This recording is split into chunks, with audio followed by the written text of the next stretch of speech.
Brought you by UTL solar 78,000కు subsidy పొందండి. సబ్సిడీతో UTL on grid solar system ను ఇన్స్టాల్ చేసుకోండి. ఫామ్ హౌస్ నుండి పాచికలు వేయడం కాదు, ప్రజాక్షేత్రానికి రావాలంటూ బహిరంగ లేఖ ద్వారా కేసీఆర్ ను టార్గెట్ చేశారు టీపీసీసీ చీఫ్ మహేష్ కుమార్ గౌడ్. అబద్ధాలే అజెండాగా మాజీ మంత్రులు కేటీఆర్, హరీష్ రావు రాజకీయ మనుగడ సాగిస్తున్నారని మండిపడ్డారు. అయితే మహేష్ గౌడ్ లేఖకు బీఆర్ఎస్ నేతలు అదే స్థాయిలో కౌంటర్ ఇచ్చారు.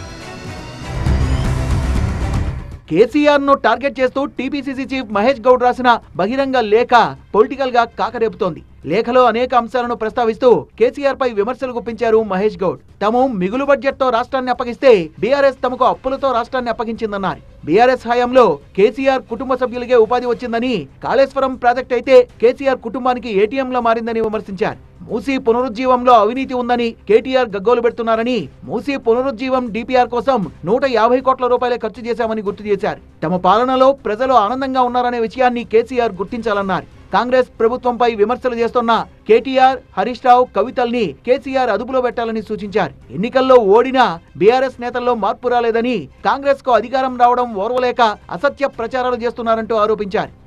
మహేష్ గౌడ్ లేఖకు బీఆర్ఎస్ నుంచి అదే స్థాయిలో రియాక్షన్ వచ్చింది. మహేష్ గౌడ్ రేవంత్ కు లేఖ రాయబోయి కేసీఆర్ కు రాసినట్టుగా కనబడుతోందని కౌంటర్ ఇచ్చారు BRS MLA Vivekananda. TPCC chief CM Revanth రెడ్డికి డమ్మీగా మారని, కాంగ్రెస్ ప్రభుత్వంపై ప్రజల్లో వ్యతిరేకత స్పష్టంగా కనిపిస్తోందని, మహేష్ కుమార్ గౌడ్ కూడా అన్ని అంశాలపై అవగాహన పెంచుకోవాలని సూచించారు.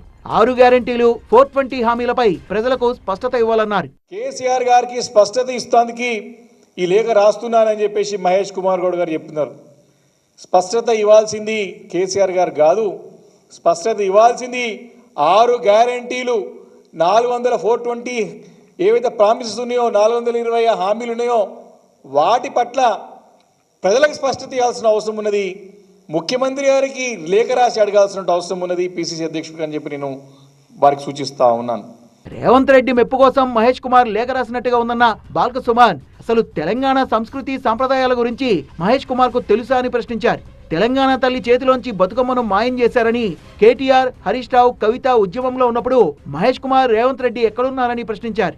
ఏడాదిలో కాంగ్రెస్ పార్టీ 1,00,000 కోట్ల రూపాయలు అప్పు చేసి ఏం చేసిందని ప్రశ్నించారు. వారు ఇంకా ఈ లేఖలో ఇంకా విచిత్రమైనటువంటి విషయాలు ఏం మాట్లాడతారంటే, కేటీఆర్ గారు, కవిత గారు, హరీష్ రావు గారు, అసలు కేటీఆర్ గారు, కవిత గారు, హరీష్ గారు ఉద్యమాలు చేసినప్పుడు మహేష్ గౌడ్ గారు మీరేడున్నారు? ఇవాళ మీ ముఖ్యమంత్రి ఉన్నటువంటి రేవంత్ రెడ్డి తుపాకులు పట్టుకుని చంద్రబాబు నాయుడుతో సమైక్యవాదం వినిపిస్తూ తిరుగుతున్నాడు. సమైక్యవాదులకు తొత్తులుగా ఆనాడు తెలంగాణ ఉద్యమంలో లేనటువంటి మీరు ఇవాళ ఉద్యమంలో పనిచేసి జైళ్ళకు పోయి దెబ్బలు తిని కేసుల పాలై ఉన్నతమైనటువంటి జీవితాలని, ఉద్యోగాల్ని వదులుకొని తెలంగాణ ప్రజల కోసం పనిచేసినటువంటి కేటీఆర్ గారిని, హరీష్ రావు గారిని, కవిత గారిని విమర్శించడం అంటే ఇది ఆత్మస్తుతి పరనింద తప్ప ఇంకోటి కానే కాదు. మొత్తానికి అసెంబ్లీ సమావేశాల వేళ కాంగ్రెస్, బీఆర్ఎస్ నేతలు ఒకరినొకరు టార్గెట్ చేసుకోవడం తెలంగాణలో పొలిటికల్ హీట్ ను మరింత పెంచుతోంది.